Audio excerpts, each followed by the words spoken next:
Hello everyone, welcome to Scardia.com. My name is Saima Mushtaq and today we will discuss about benign tumors of the larynx in our ear, nose and throat topic. So we will discuss this lecture, benign tumors of larynx, in 5 different sections. In the first section, we will talk about the non-neoplastic tumors of the larynx, and some non-neoplastic tumors we will include the solid non-neoplastic lesions, Reinke's edema and granuloma, and also leukoplakia or keratosis and amyloid tumor.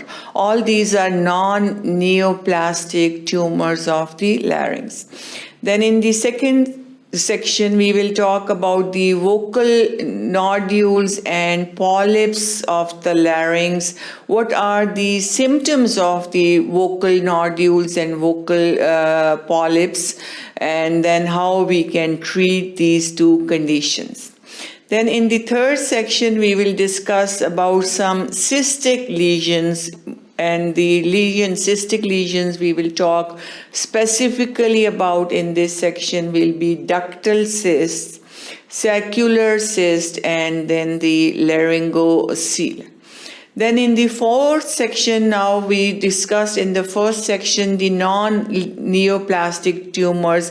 In the fourth section, we will talk about the neoplastic tumors of the larynx, and these are chondroma and hemangioma, granular cell tumor, glandular tumors, and benign laryngeal tumors, which are rare.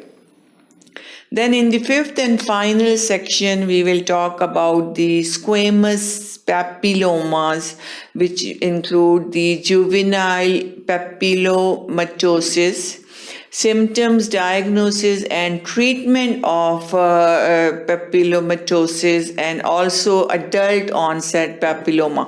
So in papilloma, squamous papilloma, we will discuss about the juvenile, which are the polyps that develop in the young age, and then adult onset polyps also, and then how we diagnose these polyps, what's the treatment of these polyps, and what are the presenting features of the squamous papillomas.